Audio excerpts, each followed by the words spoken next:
Perkenalkan, nama saya Ayunda Jessica Manurung, NIM 121300084. Di sini saya akan membawakan materi yaitu penggunaan tiang panjang PCI Pile 400 mm pada jembatan F5 bridge di proyek. Selanjutnya, pengendalian banjir dan pengamatan pantai.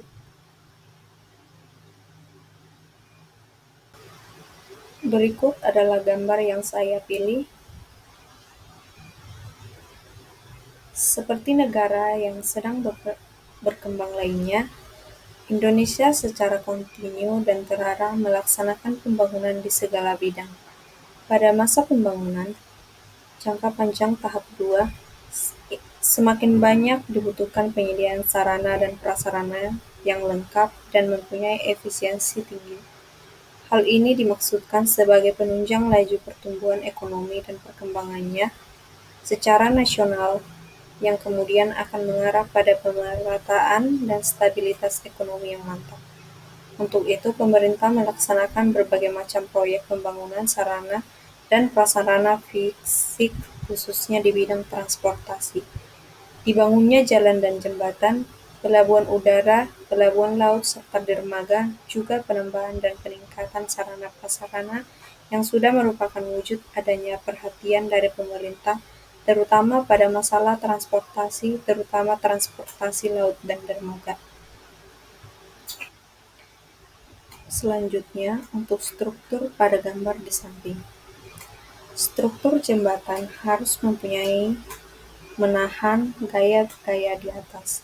Beban-beban gaya yang bekerja pada struktur bangunan jembatan ditumpu oleh suatu sistem fondasi yang kemudian akan diteruskan ke dalam pendukung. Ada beberapa macam jenis fondasi yang ada, yaitu fondasi dangkal atau fondasi lapak, fondasi agak dalam seperti bentuk sumuran, dan untuk fondasi tiang termasuk kategori fondasi dalam. Fondasi tiang sendiri dapat memakai beton bertulang dari pipa baja atau dapat juga kombinasi pipa baja dengan campuran beton. Struktur bawah pada konstruksi dermaga dipilih jenis fondasi tiang. Hal ini dikaitkan dengan kedalaman tanah pendukung yang berada di bawah dasar laut sehingga memerlukan fondasi yang dalam. Mengingat pentingnya fondasi bagi sebuah bangunan, seperti uraian singkat di atas, maka suatu tambahan informasi yang menyangkut banyak hal tentang fondasi masih dirasa sangat perlu. Dalam kesempatan ini, akan dicoba untuk mengkaji proses pembuatan fondasi tiang panjang. Sebelumnya, untuk tujuan dalam pembahasan tiang panjang pada jembatan yaitu pembahasan ini untuk memberikan tambahan informasi mengenai tahapan dalam proses pemancangan tiang panjang, khususnya tiang panjang miring pada lokasi pemancangan di jembatan, sehingga dengan adanya bahasan ini diharapkan akan memberikan pengetahuan bekal pada saat melakukan pekerjaan di lapangan. Selanjutnya, tiang panjang pada jembatan. Fondasi tiang panjang atau pile foundation adalah bagian dari struktur yang digunakan untuk menerima dan mentransfer atau menyalurkan beban dari struktur atas ke tanah penunjang yang terletak pada kedalaman tertentu. Tiang panjang adalah bagian terbawah dari suatu bangunan atau substruktur yang menerima atasnya dan meneruskan seluruh beban-beban yang bekerja di bagian atasnya dengan segala efeknya termasuk beban tidak tetap, gempa, angin, suara, yang kemudian diterima oleh suatu lapisan tanah sehingga diharapkan bangunan dalam kondisi aman. Fondasi tiang merupakan tipe fondasi yang sering digunakan untuk struktur bangunan yang membutuhkan daya dukung yang sangat besar seperti gedung dan jembatan. Menurut Muluk 2020, fondasi tiang panjang atau pile foundation adalah bagian dari struktur yang digunakan untuk menerima dan mentransfer atau menyalurkan beban dari struktur atas tanah penunjang yang terletak pada kedalaman tertentu. Penggunaan pondasi tiang pancang sebagai pondasi bangunan. Apabila tanah yang berada di dalam dasar bangunan tidak mempunyai daya dukung atau bearing capacity yang cukup untuk memikul berat bangunan, beban yang bekerja padanya. Pondasi board adalah pondasi tiang yang pemasangannya dilakukan dengan mengebor tanah terlebih dahulu, yang kemudian diisi tulangan yang telah dirangkai dan dicor beton. Apabila tanah mengandung air, maka dibutuhkan pipa besi atau yang biasa disebut dengan temporary untuk menahan dinding lubang agar tidak terjadi kelongsoran, dan pipa ini akan dikeluarkan pada waktu pengecoran beton. Selanjutnya untuk teknik pemancangan.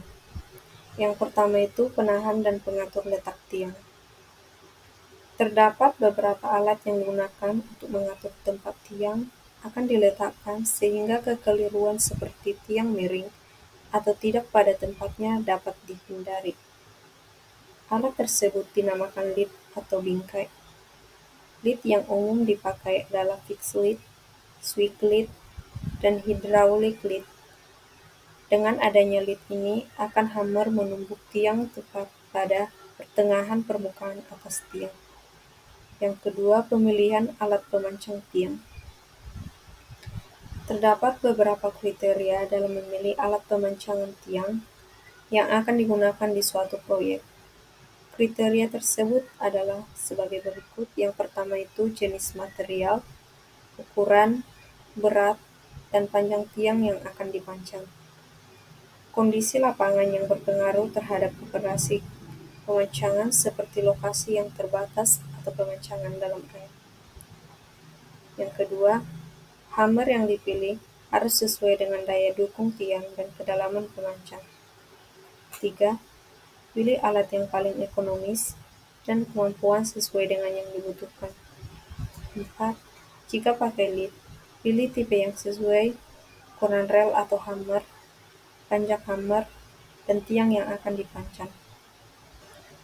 Ketiga, pelaksanaan pemancangan tiang. Langkah-langkah dalam pelaksanaan pemancangan tiang yaitu yang pertama, penyusunan tiang pancang di lapangan. Pengangkatan dan penyusunan tiang pancang yang disimpan di lapangan harus memerhatikan titik angkat dan titik tumpu untuk penyimpanan material sesuai dengan petunjuk teknis dari produsen tiang pancang. Yang kedua, pemeriksaan material tiang pancang. Pada waktu kedatangan material, harus dipastikan dilampiri mill sheet untuk pemantauan kesesuaian material yang diterima dengan spesifikasi teknis pekerjaan. Harus dipastikan kode dan tanggal produksi sesuai dengan mill sheet yang dilampirkan pada surat pengiriman barang. Sebelum digunakan, material tiang pancang harus diperiksa kembali. Pemeriksaan tiang pancang tersebut yaitu yang pertama, tidak ada retak, cacat, dan pecah. Jika ada yang retak, cacat, dan pecah, maka harus dipisahkan untuk di-repair oleh produsen tiang pancang sebelum digunakan. Yang kedua, ukuran penampang dan panjang harus sesuai dengan spesifikasi dan penempatannya pada gambar konstruksi. Yang ketiga, umur beton harus sudah memadai untuk dipancang. Jika masih belum cukup umur, maka dipisahkan dulu dan ditunggu sebelum dipakai. Yang keempat, persiapan tiang untuk pemancangan. Tiang pancang diberi marking dan tanda dengan cat untuk keperluan pemantauan pada saat pemancangan dilakukan.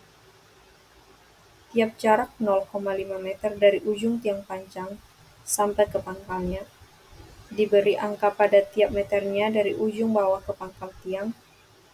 Untuk tidak sambung, angka harus melanjutkan angka dari tiang yang disambung.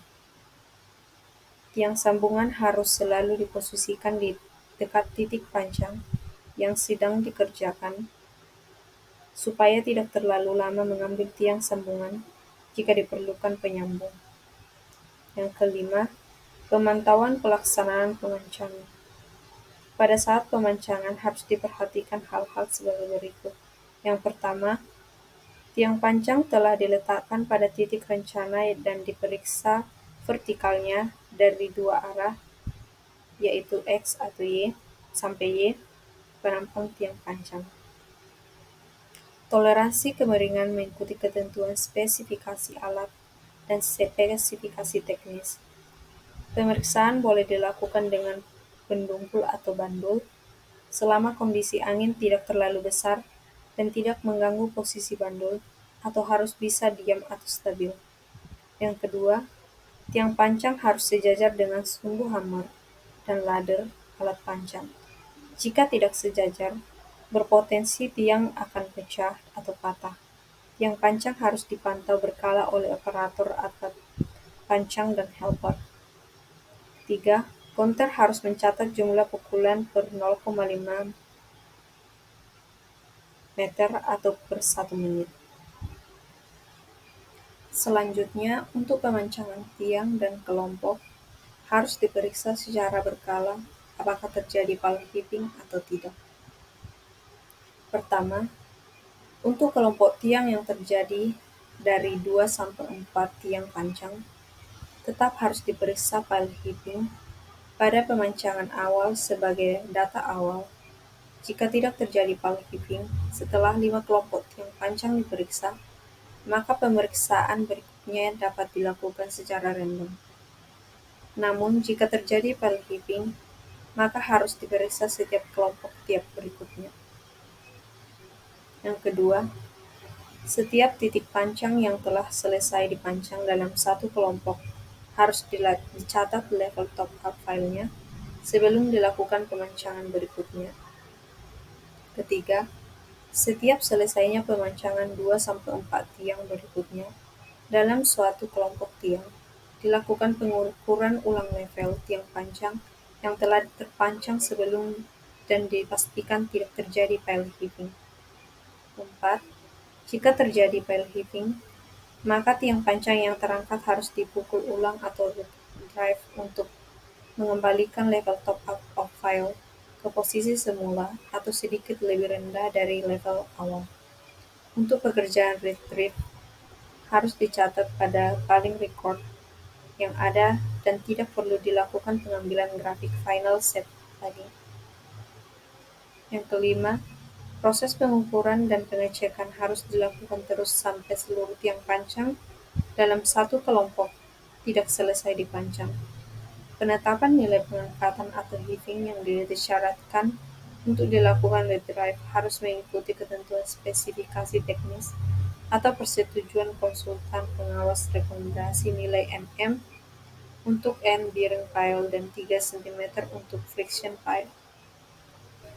Untuk menghindari atau mengurangi resiko pile heaving dapat dilakukan langkah sebagai berikut, yaitu yang pertama, jarak bersih antar tiang panjang tidak kurang dari 2 kali diameter atau diagonal penampang tiang ditentukan oleh konsultan desain. Jika terjadi pile heaving dalam 5 kelompok tiang berturut-turut, maka diinformasikan karena project manager untuk diputuskan akan diubah jarak antar tiang panjang atau tidak. Yang kedua, jika terdapat kelompok tiang panjang, pemancangan dimulai dari posisi terdalam lalu melingkar ke laut. Selanjutnya, fungsi tiang panjang pada jembatan. Yang pertama, tiang panjang digunakan untuk mengangkat beban-beban konstruksi di atas tanah, ke dalam, atau melalui sebuah lapisan tanah. Yang kedua, untuk menentang gaya didesakan ke atas, gaya guling, seperti untuk telapak ruangan bawah tanah dan di bawah bidang batas air jenuh, atau untuk menopang kaki ke menara terhadap guling. 3.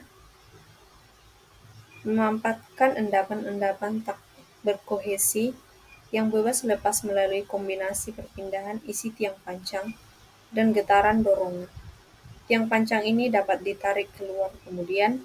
Yang keempat, mengontrol lendutan atau penurunan bila kaki-kaki yang tersebar atas telapak berada pada tanah tepi atau didasari oleh sebuah lapisan yang kemanfaatannya tinggi. Untuk metode kerja alat tiang panjang yang saya buat yaitu Metode jacking pile. Metode jacking pile adalah metode pemancangan dengan menggunakan mesin panjang hidraulik, di mana proses pemancangan tiang panjang dengan memberikan tekanan beban secara statis atau beban tetap, baik besarnya atau intensitasnya, tidak bekerja dan arah garis kerjanya. Pada tiang panjang, penekanan pemancangan tiang akan berhenti bila tiang telah mencapai tanah keras atau sesuai dengan data sondir report dengan kedalaman kurang lebih sama dengan kedalaman sondir.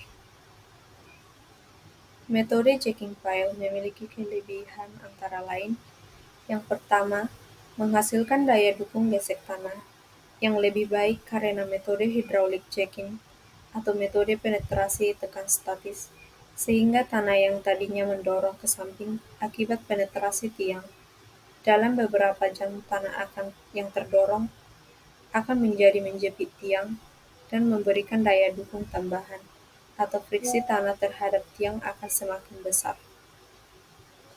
Yang kedua, tidak menghasilkan suara bising, atau umumnya menggunakan silent genset sebagai main power untuk aktivitas mesin hydraulic jacking, sehingga tidak menghasilkan polusi asap yang cukup berarti. Yang ketiga, output pekerjaan atau produktivitas kerjanya lebih baik daripada hammer atau untuk pekerjaan di mana penetrasi maksimum adalah rata tanah minimum 300 meter per hari dengan 10 jam kerja per hari. Yang keempat, tidak menimbulkan getaran di sekeliling sehingga aman untuk bangunan di dekatnya atau minim retak struktural pada bangunan sekitar. Yang kelima, tidak diperlukan loading test beban aksial karena mesin hydraulic jacking dilengkapi dengan pressure gauge atau MPA, sehingga beban aksial dapat diketahui dari pembacaan nilai MPA pada pressure gauge di instrumen mesin. Ada juga metode lain yang digunakan untuk pembuatan tiang panjang pada jembatan, yaitu metode vibratory pile drive.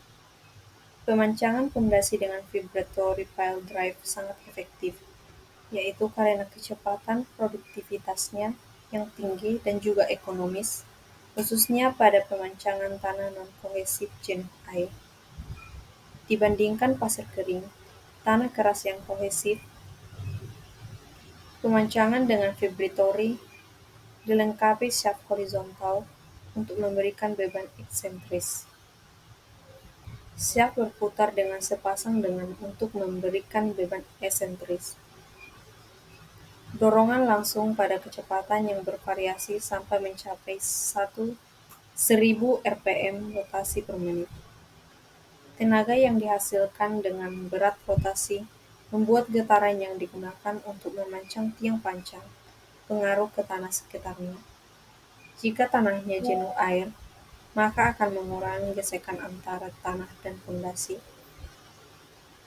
Kombinasi berat dari pondasi dan penangkapan pemancangan yang ditempatkan di atas pondasi akan mempercepat pemancangannya. Pada pengoperasian dengan alat ini biasanya lead atau pengatur letak tiang tidak digunakan dengan demikian, maka biasanya alat ini dipasangkan pada crane dengan ukuran yang kecil. Tenaga yang diperlukan untuk penggetaran alat dihasilkan dari tenaga listrik atau tenaga hidrolis. Efektivitas penggunaan alat ini tergantung pada beberapa faktor, yaitu amplitude, momen eksentrisitas, frekuensi, berat bagian bergetar, dan berat lain yang tidak bergetar. Amplitude yang adalah gerakan vertikal alat pada saat bergetar, yang dihitung adalah milimeter. Dengan diketahuinya momen eksentrisitas, maka ukuran alat dapat diketahui. Nilai eksentrisitas merupakan hasil perkalian dari berat eksentris dikalikan dengan jarak antara pusat rotasi dengan titik pusat gravitasi eksentris. Frekuensi merupakan banyaknya gerakan vertikal alat per menit. Karena pengaruh jenis tanah, frekuensi alat yang telah lebih kecil daripada jika alat digunakan yang padat berpasir. Yang dimaksud dengan bagian yang tidak ikut bergetar adalah motor penggerak dan mekanisme suspensi. Selanjutnya melakukan teknik pelaksanaan tiang panjang pada jembatan. Yang pertama, sebelum memulai kegiatan panjang, semua alat APD wajib dikenakan oleh operator dan pekerja dan melakukan briefing keselamatan pekerjaan. Yang kedua, membuat marking sebagai tanda batas galian dengan menggunakan alat teodolit dengan cara membuat titik koordinat di lapangan yang sesuai dengan gambar kerja dengan bantuan surveyor. 3. Ekskavator tipe bako menggali sesuai batas marking dan digali sedalam 1,6 meter. 4. Membuat backisting sebelum pengecoran dengan tebal 10 cm, panjang 12,3 meter, dan lebar 6,3 meter dengan bantuan pekerja. Yang kedua, mengecor lantai kerja atau line concept. Sebelum memulai kegiatan pancang, semua alat APD wajib dikenakan oleh operator dan pekerja serta pengawas. Kedua, para pekerja sudah siap untuk meratakan beton yang dituangkan tadi oleh eskavator.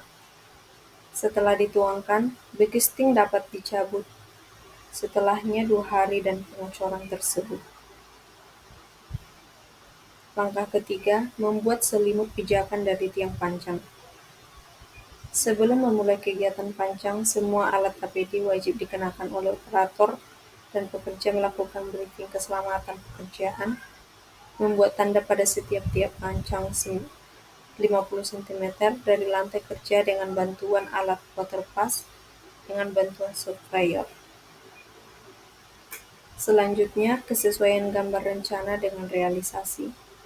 Sebelum masa pembuatan fondasi tersebut dimulai, akan melalui tahap perencanaan sebagai alat komunikasinya. Digunakan gambar-gambar yang memberikan ilustrasi tentang pembuatan fondasi tersebut. Selain untuk menampilkan wujud fisik jalan, gambar-gambar ini digunakan untuk bahan pertimbangan dalam merencanakan struktur jalan, sehingga selain itu, jalan tersebut terlihat indah, juga aman dan nyaman untuk digunakan.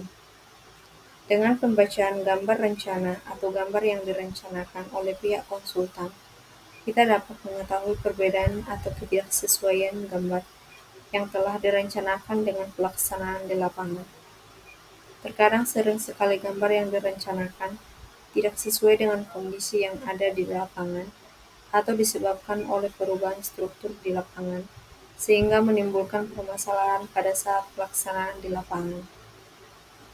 Pada gambar kerja yang dapat direncanakan, secara umum semua gambar yang direncanakan sesuai dengan yang dikerjakan di lapangan, dan gambar dapat dilihat. Selanjutnya, pekerjaan menentukan titik tiang pancang. Pertama, menentukan titik tiang pancang sesuai dengan perencanaan gambar dengan sudut toleransi punggung sebesar 0,005 mm. 2.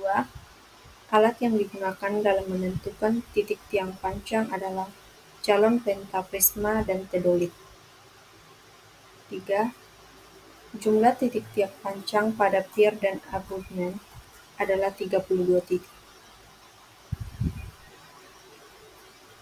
Berikut pemancangan dengan tiang pancang.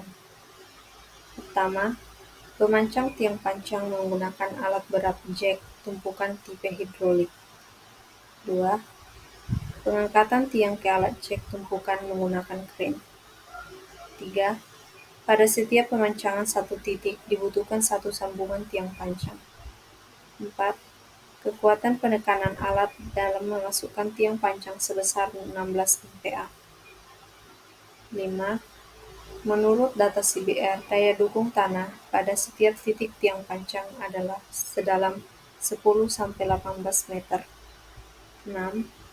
Metode pengesalan dan dalam menyambung tiang pancang adalah metode pengelasan biasa atau lingkaran. Untuk kesesuaian mutu rencana dengan realisasi. Setiap proses pekerjaan suatu pondasi program memerlukan pengendalian timbal balik hasil pekerjaan berdasarkan pada sistem pengendalian yang menyeluruh.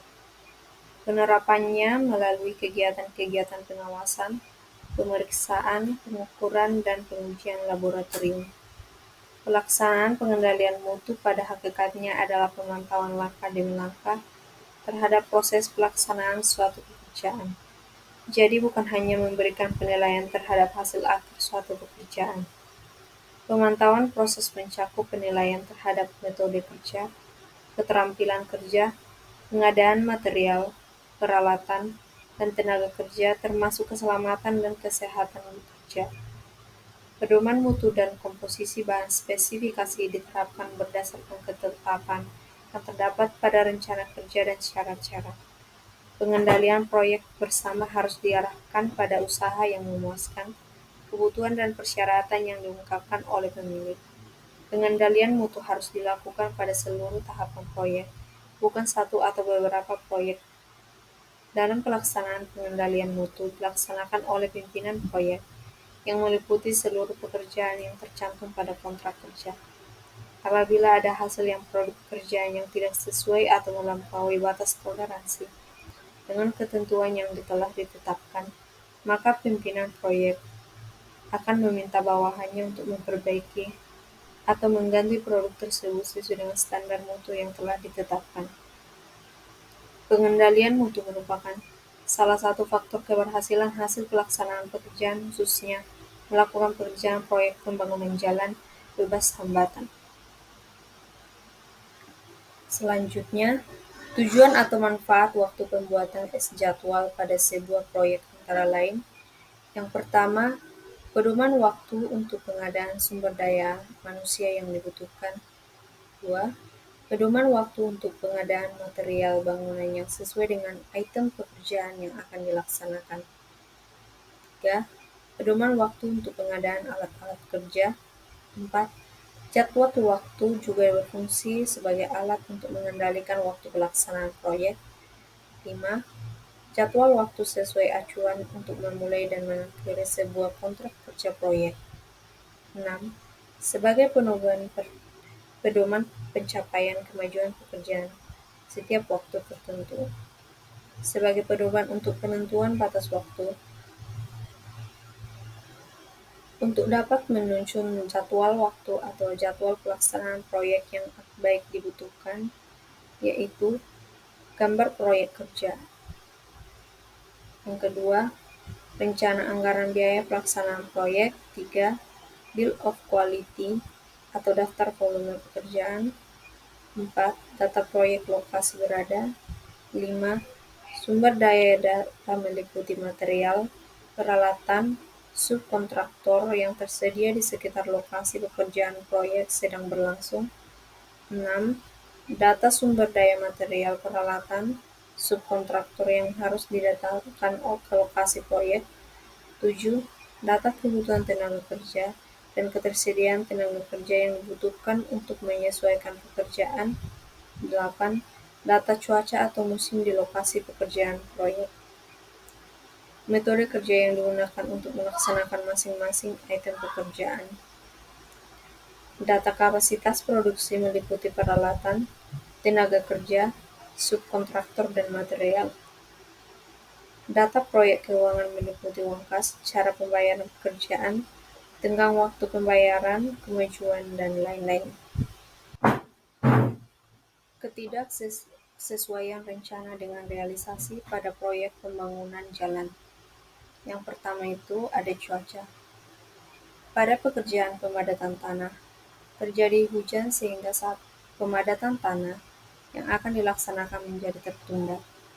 Apabila hal itu terjadi secara terus-menerus, maka akan mengakibatkan keterlambatan kerja. Selain pekerjaan tanah, saat pekerjaan beton ramping, terjadi hujan saat akan dilakukan pekerjaan beton ramping.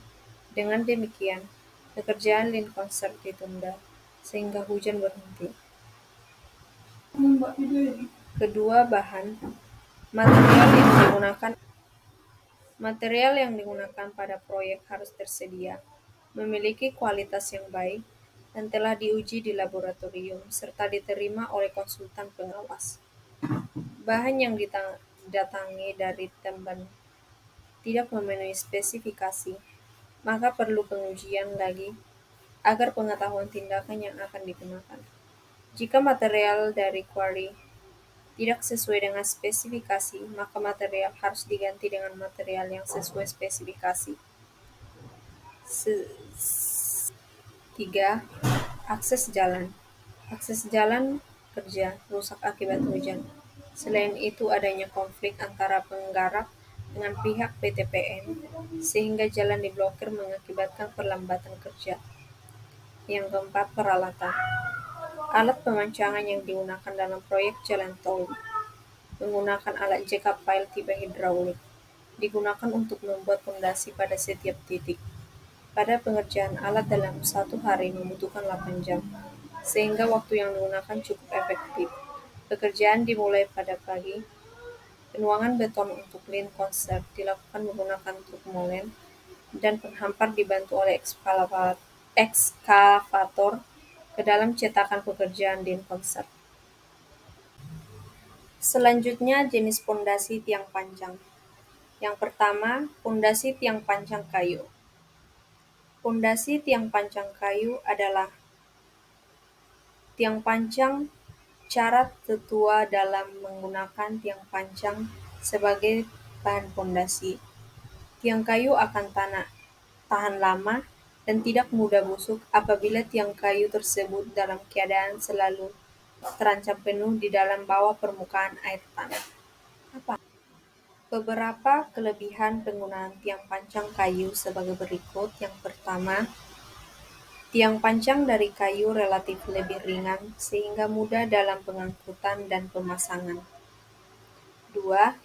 Kekuatan tarik besar sehingga pada waktu pengangkatan untuk pemancangan tidak menimbulkan kesulitan, seperti misalnya pada tiang panjang beton precast. 3.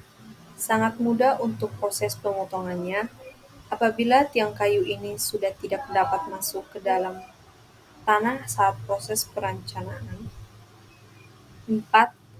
Tiang panjang kayu ini lebih baik untuk friction pile daripada untuk end bearing pile sebab tegangan tekanannya relatif kecil. 5. Karena tiang kayu ini relatif fleksibel terhadap arah horizontal dibandingkan dengan tiang panjang selain dari kayu, maka apabila tiang ini menerima beban horizontal yang tidak tetap, tiang panjang kayu ini akan melentur dan segera kembali ke posisi setelah beban horizontal tersebut hilang. Hal seperti ini sering terjadi pada dermaga, di mana terdapat tekanan ke samping dari kapal dan perahu. Untuk kekurangan pemakaian tiang panjang kayu, yaitu yang pertama, karena tiang panjang ini harus selalu terletak di bawah muka air tanah yang terendah agar dapat tahan lama.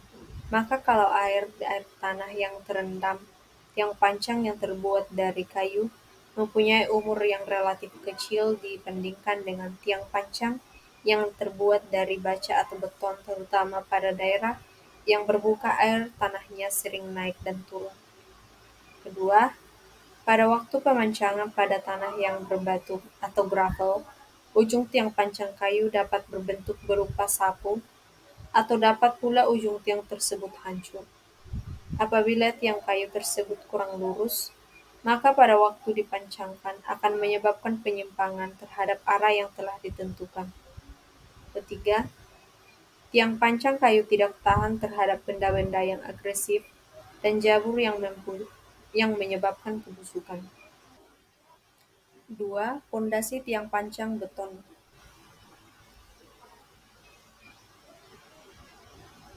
Pondasi precast reinforced pile adalah tiang panjang dari beton bertulang yang dicetak dan di-core dalam acuan beton atau betisting. Kemudian setelah cukup kuat atau keras, diangkat dan dipancangkan seperti ada tiang panjang kayu. Karena tegangan tarik beton adalah kecil dan praktis dianggap sama dengan nol, maka tiang pancang beton ini haruslah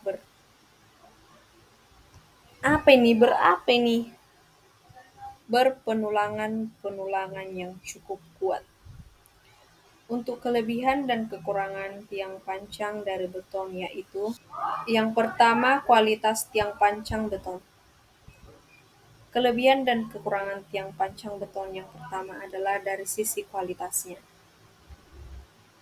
Menggunakan tiang pancang beton memberikan kualitas lebih jika dibandingkan menggunakan tiang pancang konvensional.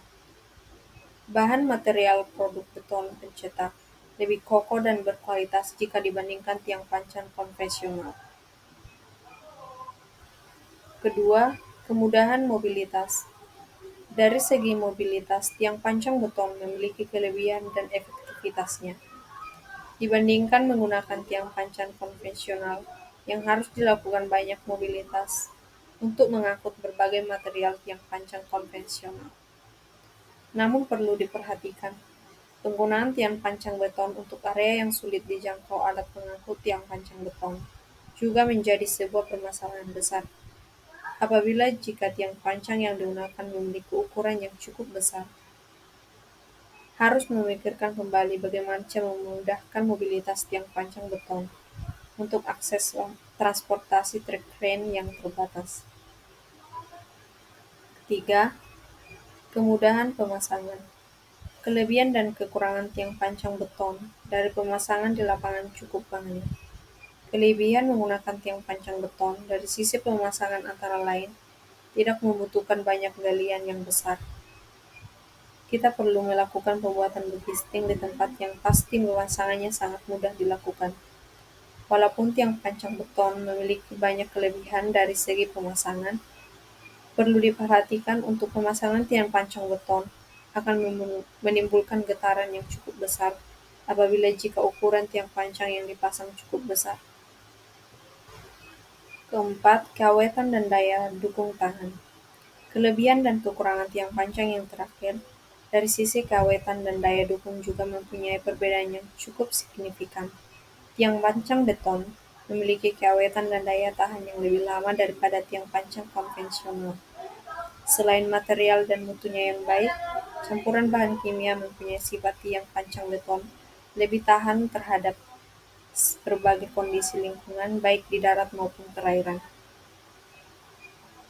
Kelebihan dan kekurangan tiang pancang beton dari berbagai sisi bisa jadi pertimbangan ketika akan menggunakan tiang pancang beton untuk konstruksi yang akan dibangun. Selanjutnya, penyelidikan tanah atau soil investigation. Penyelidikan tanah lapangan dibutuhkan untuk data perencanaan fondasi bangunan-bangunan seperti bangunan gedung, dinding penahan tanah, bendungan, jalan, dan jembatan. Penyelidikan tanah lapangan bertujuan untuk: yang pertama, mengetahui keadaan tanah dan stratifikasinya. Yang kedua, mendapatkan contoh tanah untuk diuji di laboratorium. 3. Mengetahui tinggi muka air tanah. 4. Mengetahui tingkat kepadatan dan konsistensi tanah. 5. Mengetahui letak tanah keras. Penyelidikan tanah dilakukan dengan sondir atau CPT, umumnya dikenal dengan uji sondir, harus dilakukan sesuai dengan persyaratan yang ada dalam SNI untuk CPT dan CPTU. Pengujian lapangan dengan alat sondir dilakukan untuk mendapatkan parameter perlawanan penetrasi di lapangan.